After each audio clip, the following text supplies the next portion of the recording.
오직 너희는 그리스도의 복음에 합당하게 생활하라 라고 하는 말씀이 있어요. 그러면 복음에 합당하게 생활하는 것은 시대마다 다를 수 있습니다. 연령에 따라서 다를 수도 있어요. 우리가 애국하는 방법도 다를 수 있죠. 우리가 지금부터 106년 전에 3.1운동 때는 독립만세를 불렀잖아요. 3.1절에는 우리가 독립하고 싶다. 그렇게 했지만 6.25 때는 애국하는 방법은 총을 들고 나가 싸웠습니다. 그래서 사람이 살아가노라면 하나님을 섬기는 방법도 직장과 연령과 자기가 머무는 곳에 따라서 하나님을 향하는 표현이 다를 수 있습니다. 그리고 우리나라는 보면 지금 3.1절에는 일본 사람들에게 어려움을 당했는데 지금은 6.25 후반전 같습니다. 우리가 저 북한 메가더 장군이 저 북한까지 들어가서 통일합시다 라고 했을 때 중공군이 내려와가지고 인해 전술로 확 밀고 내려와요. 여러분, 그때만 밀고 내려온 게 아니고 지금도 공산주의 세력은 우리 사회에 깊이 들어와서 우리로 하여금 불안하게 만들고 있습니다. 그래서 그때는 그때대로 미군과 함께 저 중공군을 무찌른 것처럼 오늘날도 다시 하나님의 말씀에 무장해가지고 대한민국의 자유와 평화를 지켜야 될 사명이 우리 모두에게 있다는 걸 믿게 되길 주님의 이름으로 축원합니다.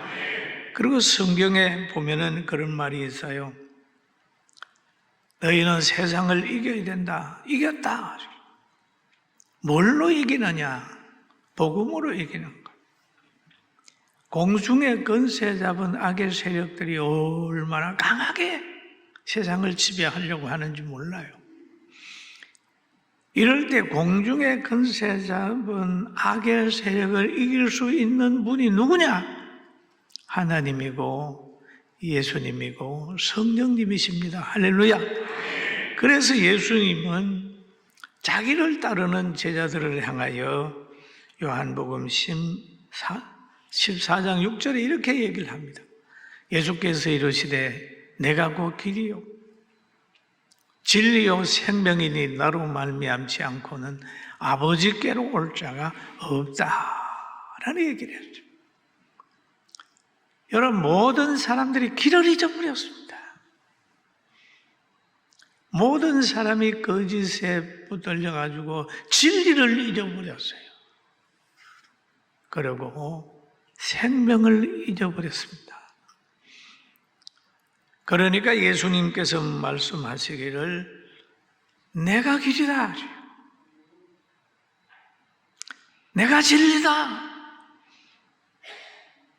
내가 생명이다, 그렇게 말씀한 거예요.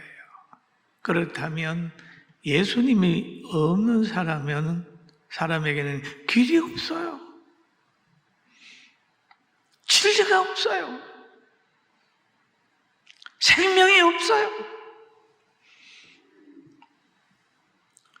여러분, 하나님은 우리에게 복을 주셔서 살아가는 길을, 천국 가는 길을 우리에게 주셨고 진리를 주셨고 생명을 주신 데 대해서 감사하게 되기를 주의 이름으로 축원합니다. 아멘. 그런데 이 길을 발견하고 이 진리를 가지고 생명이 있는 사람은 그냥 살지 않습니다. 바울 사도가 예수님을 만난 후에 그는 마음에 불이 붙었어요. 그래가지고 열심히 복음을 전했어요. 그러니까 복음을 싫어하는 이들이 바울 사도를 죽이려고 했어요. 그리고 가두기도 하고 때리기도 하고 여러 가지 했는데 오늘 본문의 말씀을 기록한 장소가 바로 로마 감옥입니다. 로마 감옥에서 항제의 재판을 기다리면서 자기가 전도 여행 때 세운 빌립보 성도들을 향하여 편지를 쓴 내용이 오늘의 본문의 내용이에요.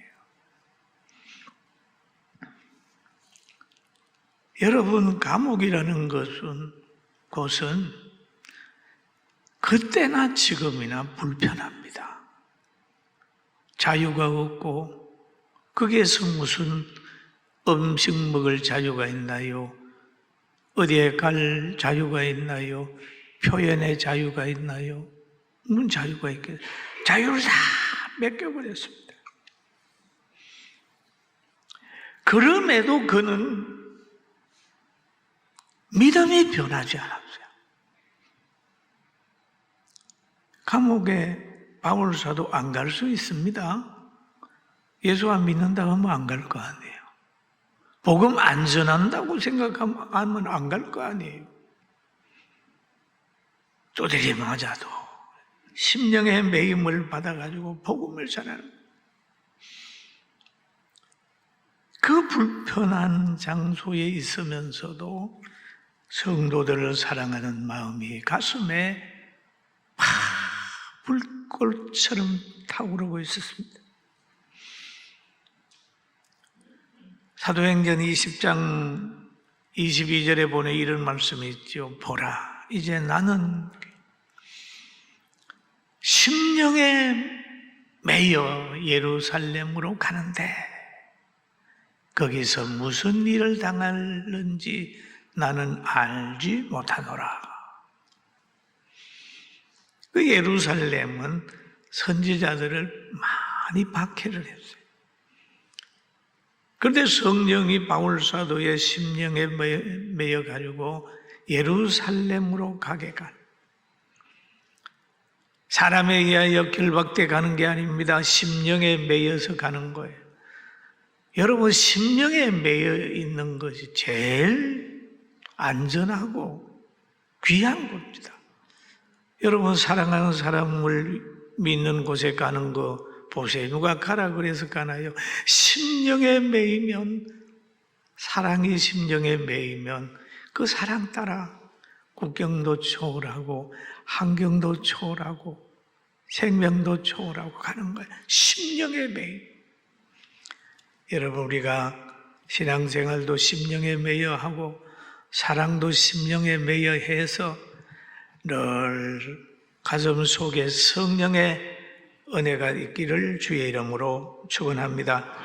그러면 심령에 매였어요. 심령에 매여간다. 육신에 매이는 것보다 훨씬 더 뜨겁습니다. 누구도 갈라놓을 수 없어요.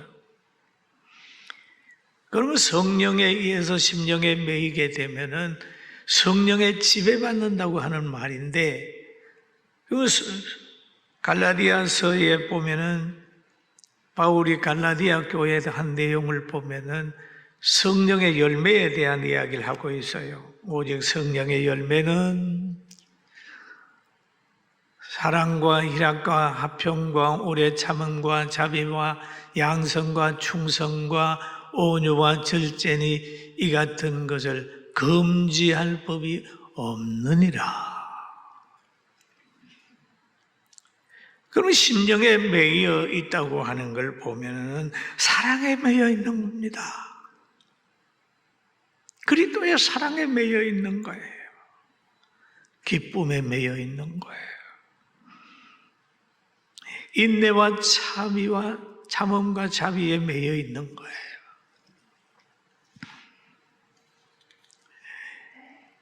그리고 그리스도 예수의 사람은 육체와 함께 그 정욕과 탐심을 십자가에 못 박은 상태.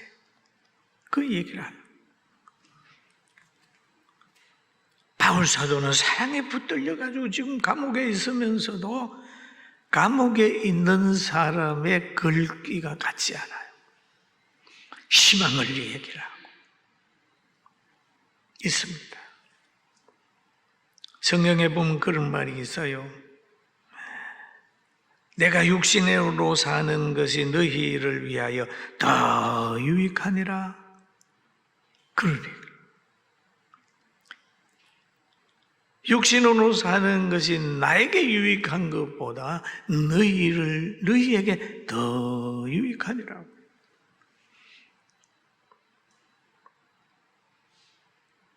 또 말하기를 내가 살 것과 내 믿음의 진보와 기쁨을 위하여 너희 무리와 함께 거할 이것 확신이 아노니 라는 얘기를 하고 있어요. 믿음의 진보가 더 남아야 된다. 너희와 함께, 무리와 함께. 바울은 믿음의 진보를 얘기를 하면서 빌립보 교회 성도들을 생각하고 있어요. 과거 내가 선교할 때 너희와 함께 했잖아. 했는데 같이 믿음의 진보를 가졌지. 그렇죠. 여러분, 우리가 믿음의 진보를 가지게 되면 생각이 많이 바꿔져요. 저는 개척할 때요, 성도들이 한 분, 두 분 떠나면 굉장히 슬펐어요. 어떤 데는 보면은 꼭 배신자처럼 섭섭했어요. 야, 어려울 때는 함께 했는데 축복받으니까 떠나네. 그러면서 막 서운함이 막 확 몰려올 때가 있어요. 그래서 내가 시를 하나 쓴 게 있어요. 호랑나비라고 하는 시가 있어요. 노란 장다리밭에 꿀을 빨다가 떠나는 호랑나비야. 나도 가고 싶다. 그러면서 이제 시를 하나 썼는데 그 시를 개척하는 목사님들이 너무 좋아해서 어느 교회 갔더니 표구를 해놓고 있더라고. 이게 뭘 표구할 거냐? 너무 느껴진다.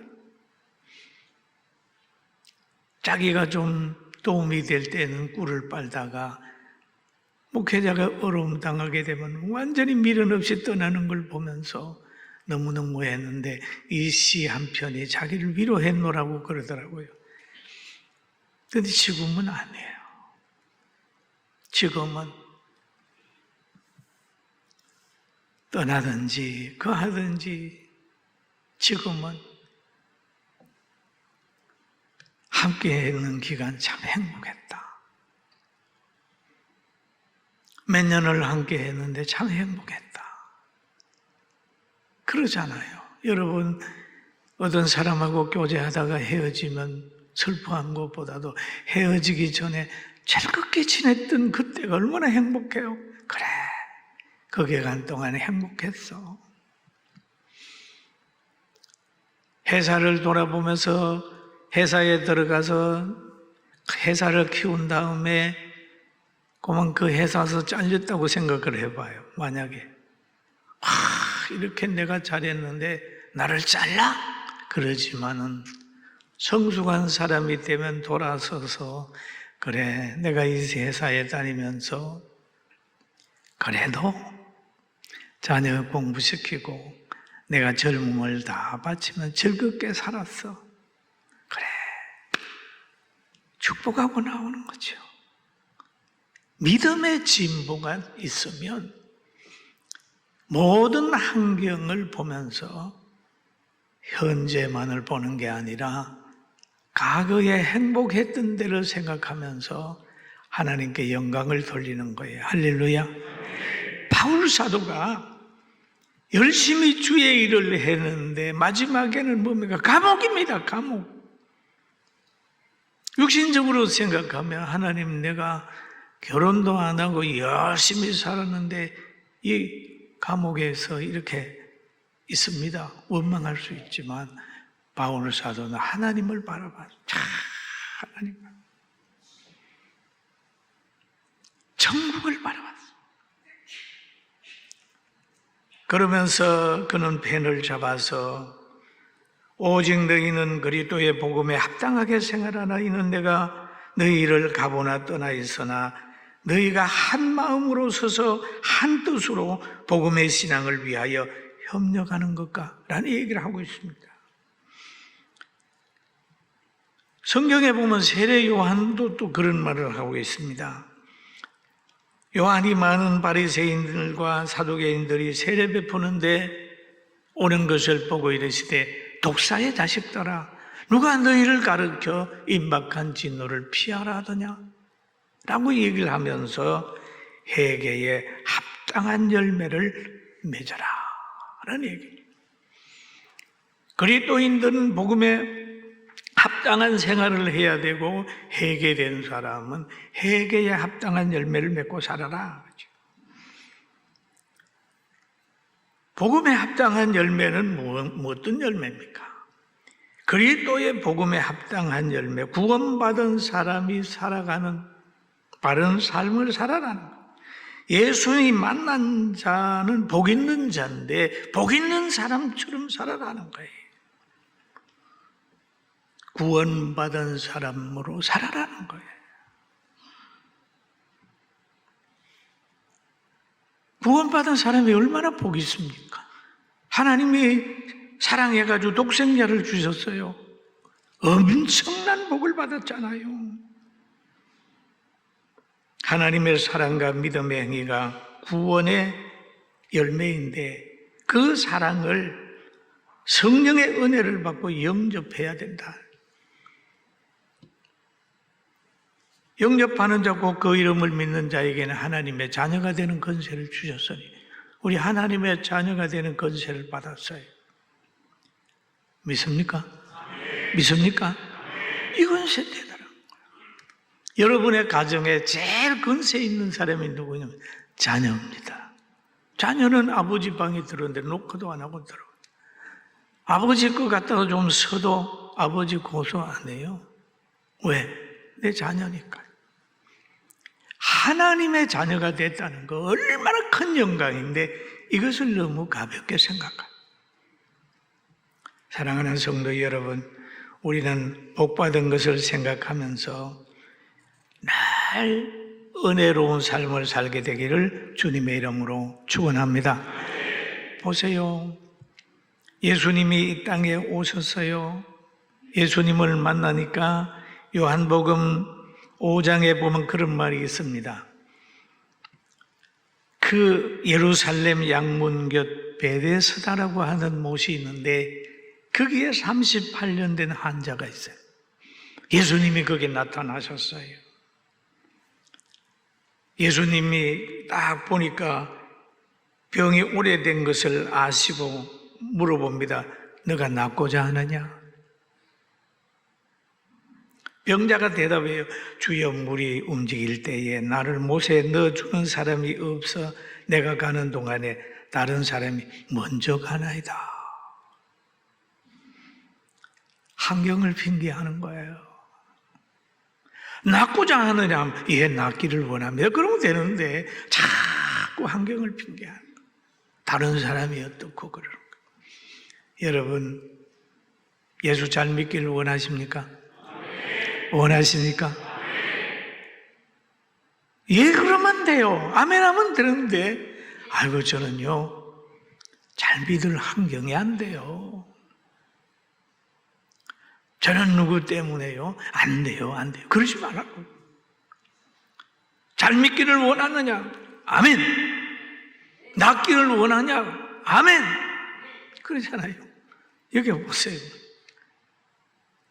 그러니까 예수님께서 그럽니다. 내 자리를 들고 걸어가라. 그냥 가라고 하는 게 아니라 오랫동안 앉아있던 그 자리 들고 걸어가라. 예수님의 말씀은 권세가 있고 회복이 있고 치유가 있고 힘이 있어서 환자를 치료시키는 거예요. 우리의 상처받고 잘못되고 좌절하는 마음을 치료시킬 능력이 있다는 걸 믿게 되기를 주의 이름으로 축원합니다. 아멘. 복음을 가져야 돼. 복음은 개인과 가정과 직장과 나라와 온 인류를 살릴 수 있는 권세가 있습니다. 권세가. 복음의 권세는 그런 거예요. 지금 과거의 미국을 볼 때 흑인 지도자 한 분이 I have a dream. 나는 꿈이 있다. 유명한 말이잖아. 근데 지금 된 대통령은 더 큰 진짜 명언을 했어요. 나는 기도하는 미국으로 만들겠다.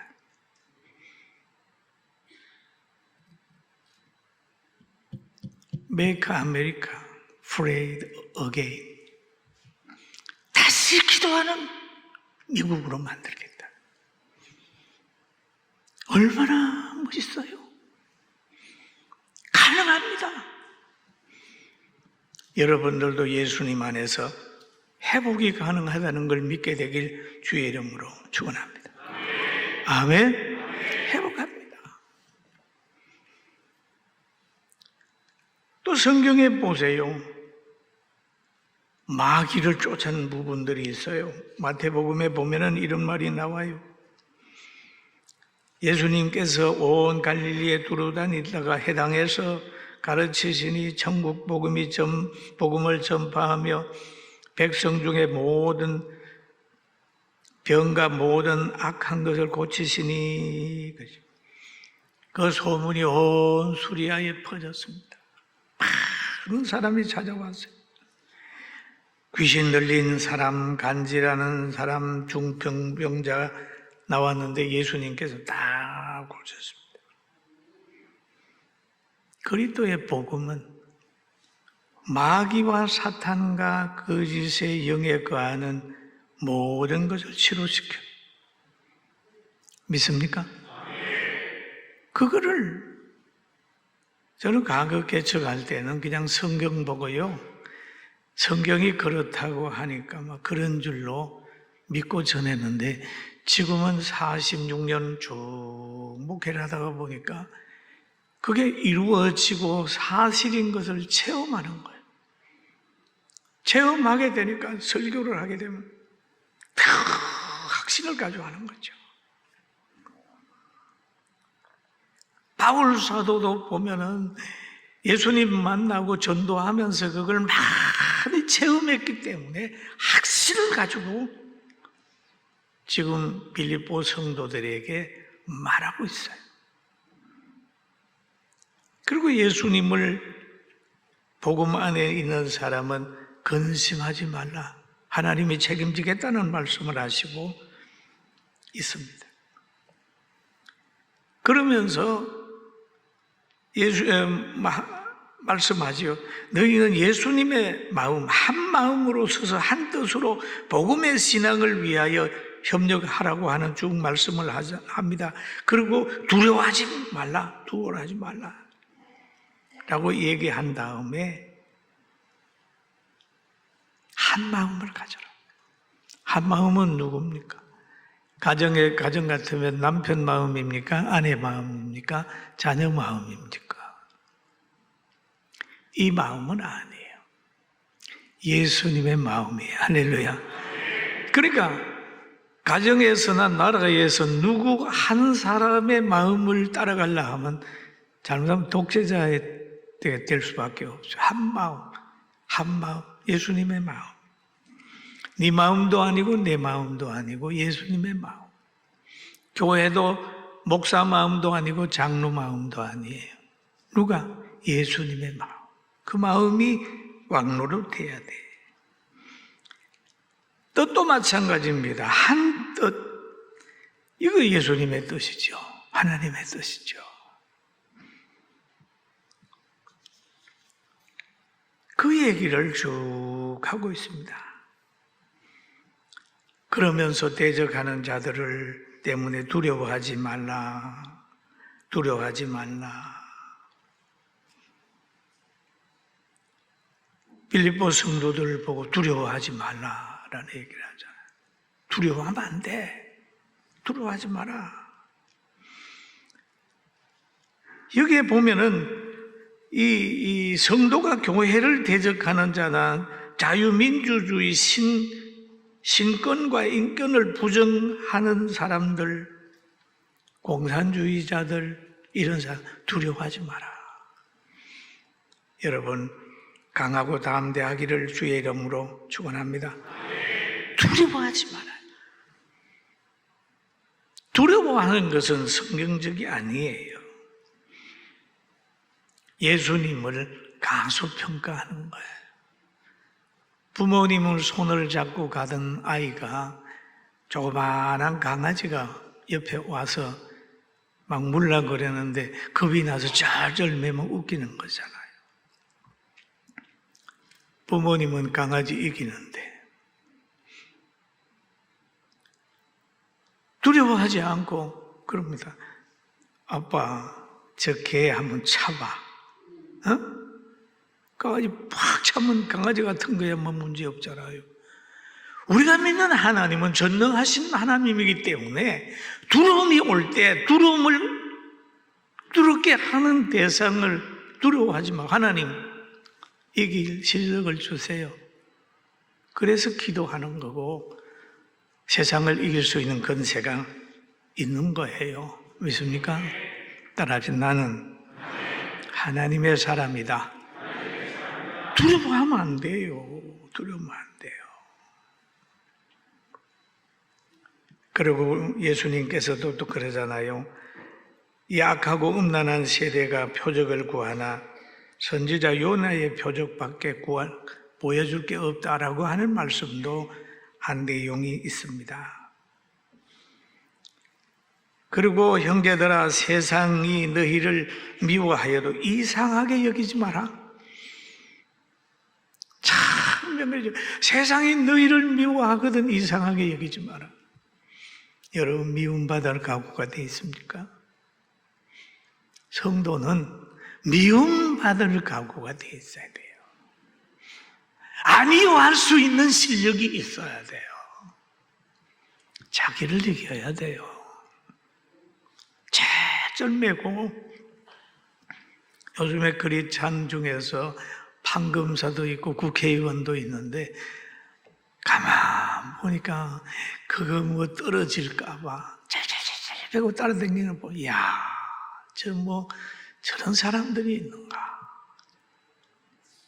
여러분, 세상이 너희를 미워하여도 이상히 여기지 마라. 어둠이 빛을 싫어할 때 이상하게 여기지 마라.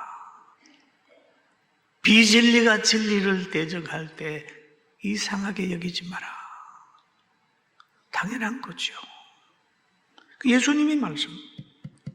사도 요한 1서에 얘기를 하고 있어요. 또 오늘 본문의 마지막으로 보면은 빌립보 1장 29절을 우리가 한번 같이 읽어봅니다. 그리스도를 위하여 크게 한번 읽어봐. 시작. 그리스도를 위하여 너희에게 은혜 주신 것은 다만 그를 믿을 뿐 아니라 또한 그를 위하여 고난도 받게 하심이라. 그리스도를 위하여 너희에게 은혜를 주신 것은, 구원을 주신 것은, 빛과 소금이 되게 하신 것은 그 사명 감당하다가 고난도 받게 한다는 거죠. 여러분, 은혜만 사모하는 게 아니라 은혜 때문에 고난도 받습니다. 보니까 목회하는 것 때문에 고난도 받아요. 구원받은 것 때문에 때로는 따돌려요. 성도에게 편안과 형통과 기쁨과 은혜가 있으나 그것 때문에 오는 고난도 있어요. 고난도 있어요. 고난이 올 때에 고난만 보지 말고 하나님이 주신 은혜를 생각해요. 십자가를 질 때 십자가의 무서움보다는 부활하게 하시던 그 하나님의 영광을 바라보면서 환경을 이기는 여러분 되시길 주의 이름으로 축원합니다. 저는 시편 119편 67절을 읽으면서 큰 위로를 받았어요. 우리 한번 같이 봅니다. 고난 당하기 전에 내가 그릇 행하였던 이제는 주의 말씀을 지킨다. 야, 고난이 오기 전에는 그릇 행하였는데 고난을 당하고 난 후에는 뭐가 되느냐? 달라졌다. 경험하잖아요. 어떤 사람 몸이 아프기 전에는 신앙이 없었는데 몸이 아프고 난 다음에 신앙이 생겨. 이 고백을 많이 하는 거죠. 다윗도 이 고백을 해요. 주는 선하사 선을 행하시오니 주의 율례로 나를 가르치소서. 고난 당하게 되면은 배울 자세가 되는 거예요. 교만한 자들이 거짓을 지어 나를 싫어하여 사오니 나는 진심으로 주의 법도를 지키지이다. 쭉 보면 여러 가지 고난이 인내를 만들어내고 인내는 연단을 만들어내고 연단을 통해 소망이 막 생기는 거예요. 그렇잖아요. 고난이 있어야 인내가 오지요. 인내가 있어야 연단이 생기잖아요. 순금이 되는데 그냥 됩니까? 그냥 돌이 깨지고 바사라지고 가루가 되고 나중에 가서 막 풀무에 들어가서 다 누군 다음에 금이 되잖아요. 순수한 한 사람의 크리스찬이 되고 여러분 하나님이 동행하는 사람이 될 때 하나님이 사랑하기 때문에 고난도 주고 연단도 하고 사명도 주는 걸 깨달으면서 꼭 승리하게 되기를 주의 이름으로 축원합니다.